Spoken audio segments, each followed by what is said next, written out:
This man is the leader. Danny Sullivan. The car is a Lola. It is sponsored by Domino's Pizza, the same people that sponsor this race. As Danny Sullivan comes onto the main stretch, a crowd in front of him. The white flag. Nick Finoro gives it to Danny Sullivan. There is one lap to go as Sullivan tries to find racing room between Gordon Johncock and Howdy Holmes. Tony Bettenhausen is in there. John Paul Jr. Sullivan has to spread his way through all of these cars.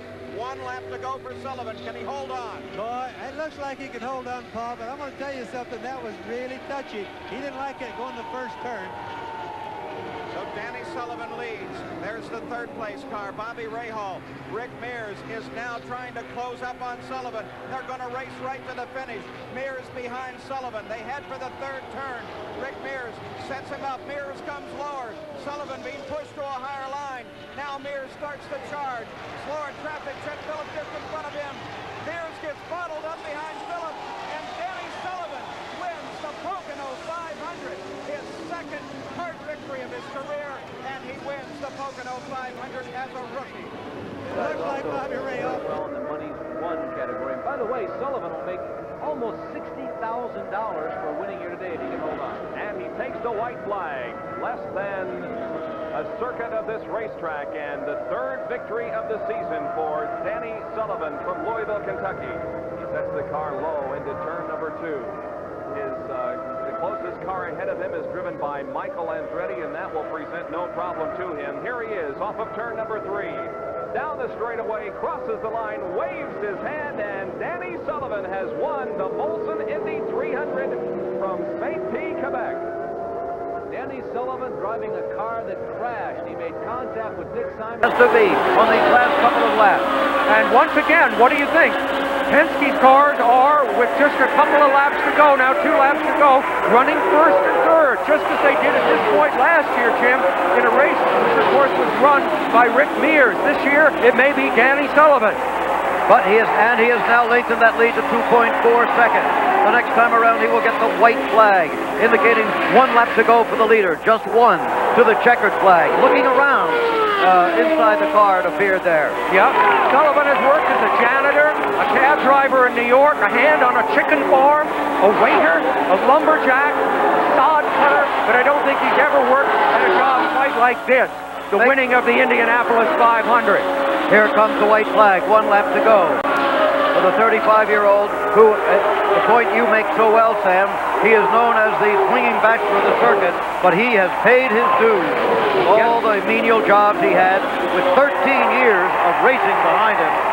Yes, he has, but for all of the things that I hope and wish for Danny Sullivan, and I'm one of his greatest fans, this man, Mario Andretti, looks as if he's headed for defeat today. On the day he said he had the best chance ever in his 20 years to win the Indianapolis 500. I feel incredibly for Mario, who put so much work and so much hope into this and is coming up short just a few seconds worth.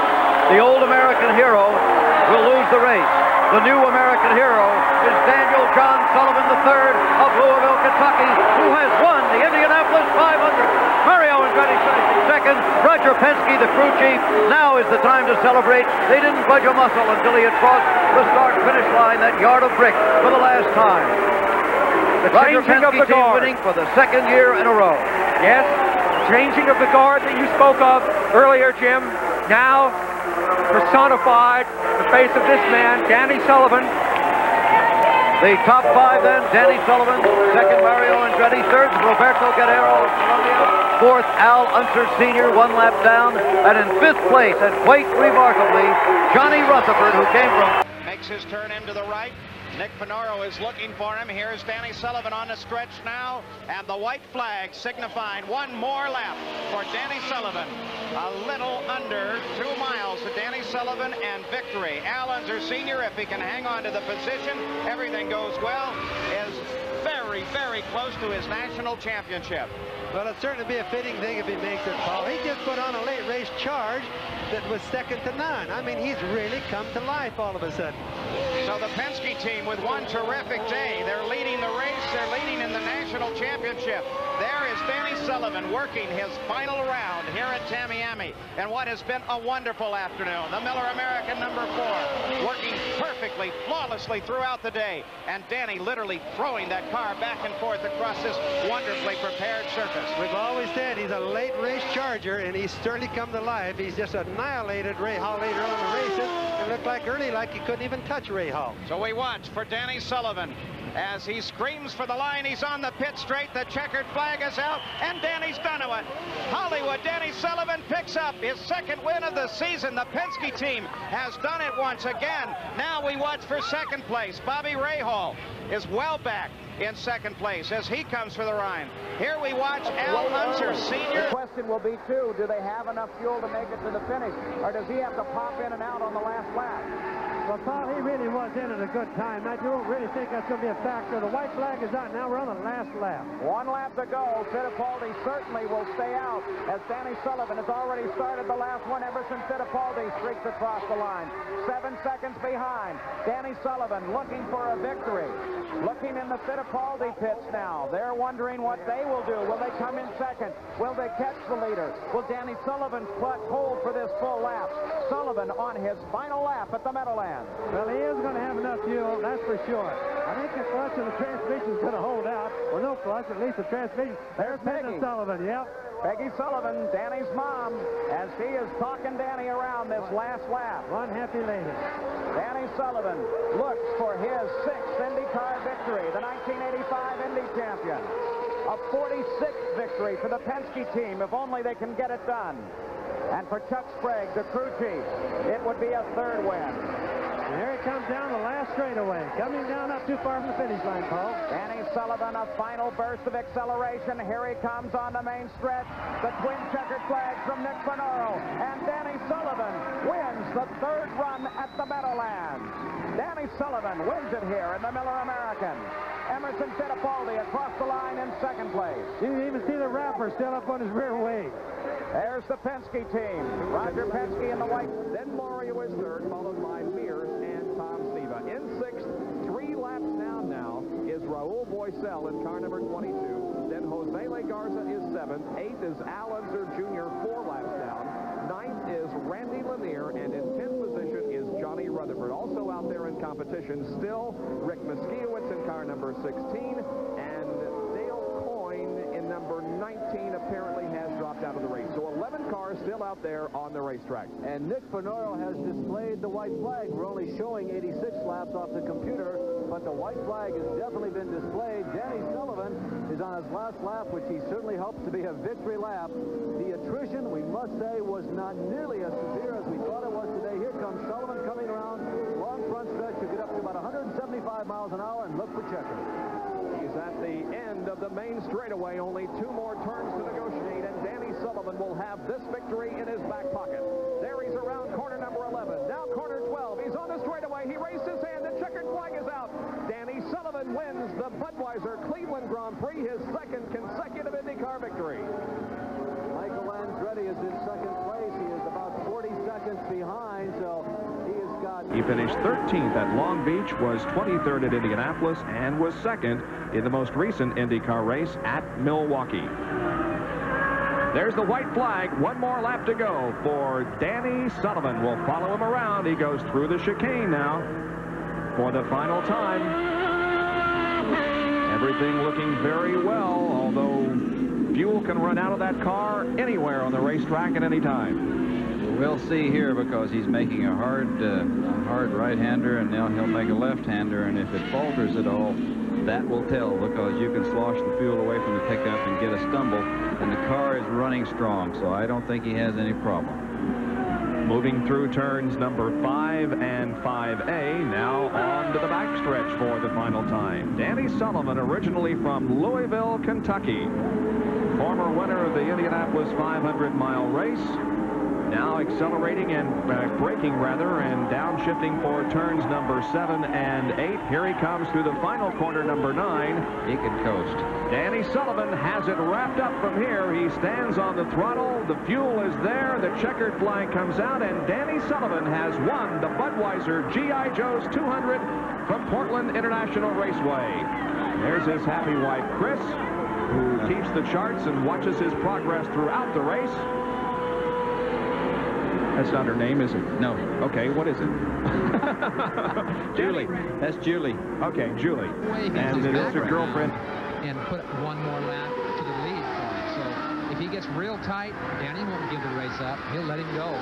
And of course, the Bobby Rahal crew is hoping that somewhere along the line there has been a scoring miscalculation and he is on the lead lap, but that is not the case according to the information that we're getting right now.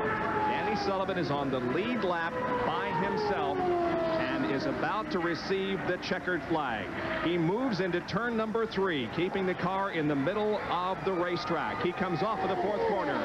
Danny Sullivan has won the Marlboro, Michigan 500, the second race of auto racing's Triple Crown. Rick Mears wins Indianapolis.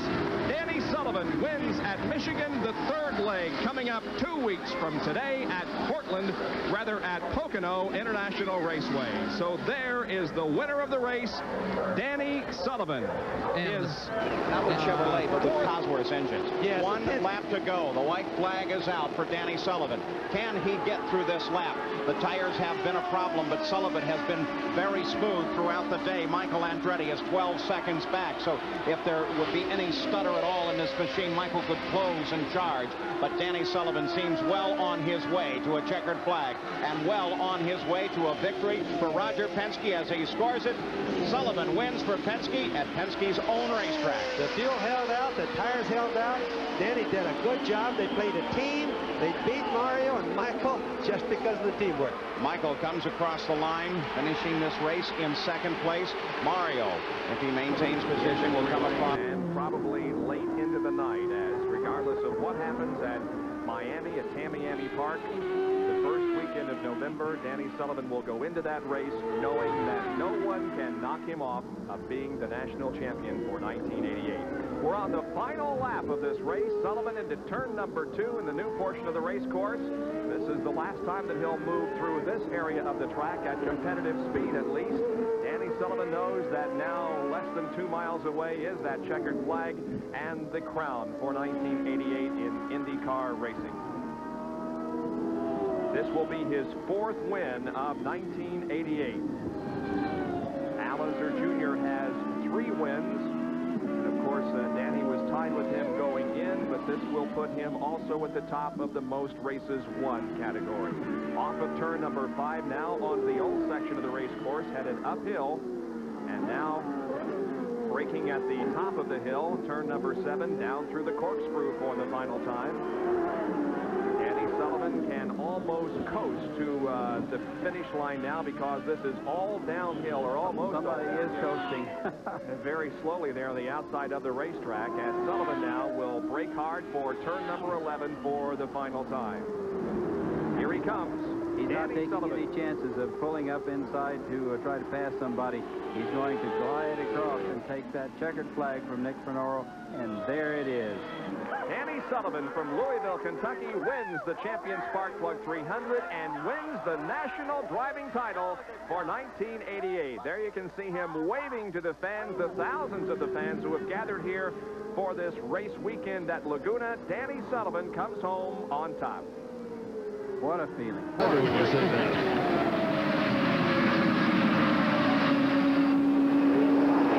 now, the driver's race, Fittipaldi led 65 laps, Mears 64. So Fittipaldi right now has that 1 point. 1 lap to go. And it is Danny Sullivan.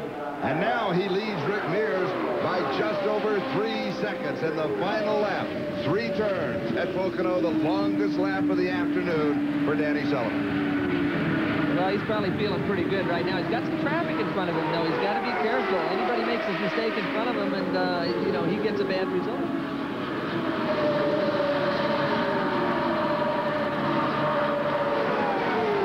Danny Sullivan and Rick Mears.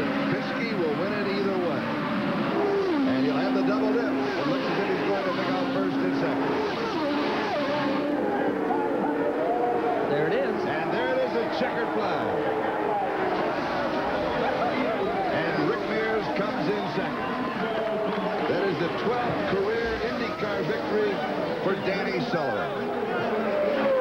Michael Andretti finishes third.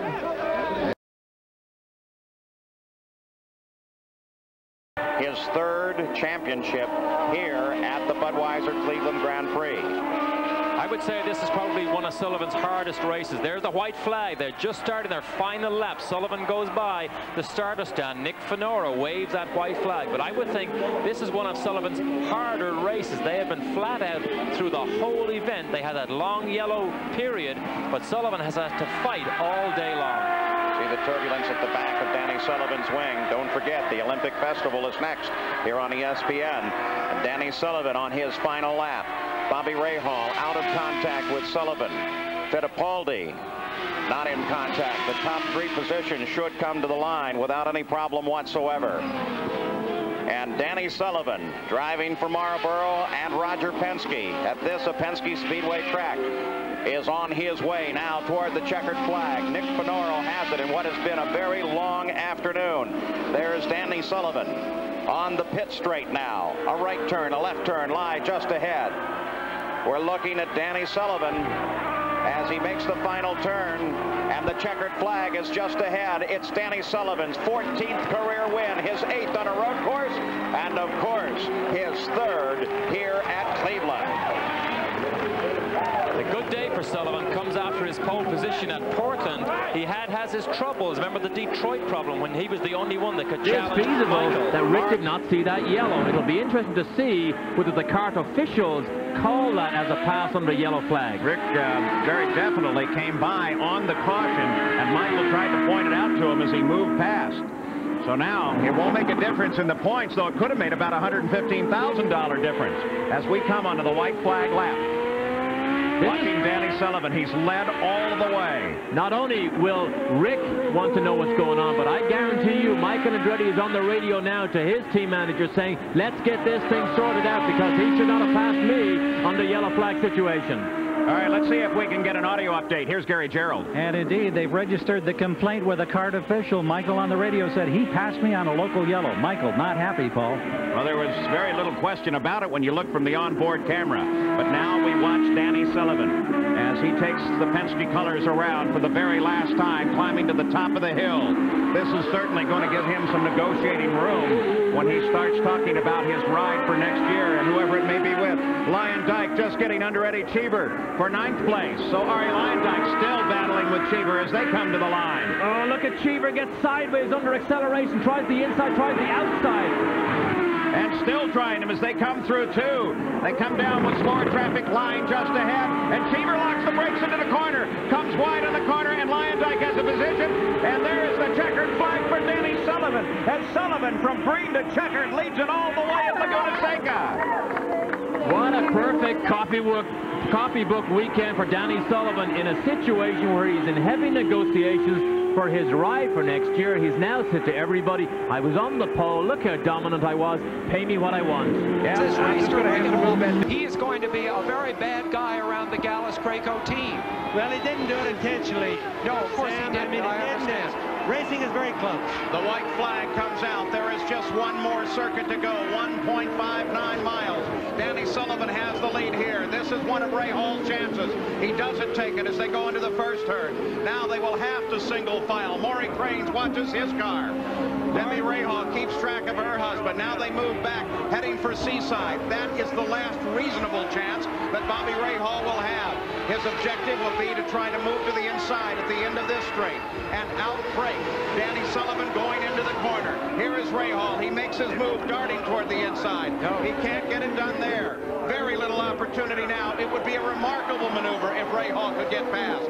As Danny Sullivan heads for the final turn, and Danny Sullivan is now on the pit straight. Both of them coming up to speed. The checkered flag lies just ahead, and Danny Sullivan facing the checkered flag has taken the win for the Gallus-Craco team. Danny Sullivan with his 16th career win. His first win since the finale in 1990 at Laguna Seca. A very tired man, a dirty helmet, and a dirty car. but it doesn't matter the way they appear in victory lane. Racing gets hard right at the last. The cars are empty of fuel, really light, too light for good braking. Tires are all worn down pretty good. Those guys were trying his so chances hard, tremendously in the championship. And that's Mario Andretti closing in on Bosell. Bobby Rahal behind Andretti by another car. There they are as they go to the white flag. It's Danny Sullivan in front. Rahal trying to challenge Mario Andretti. Gordon runs alone in second place. The leader is Danny Sullivan. Bosell still can't get around the slower traffic. The battle is here right now. Looks like they ran over some debris or something came off of Mario's car. But Danny Sullivan is out in front now. The final lap of this race. Can he hold on to the finish? He is unchallenged at the moment. But remember, this is still a very slick course. The fuel question should have been answered. And Robbie Gordon spins it. He has a flat tire. Look at that. The whole left rear has shredded on the car now. Precarious position. Here comes the rest of the field through. Robbie Gordon is safely out of the way, but that's not a great move. Gordon literally throwing away second place with whatever went wrong there.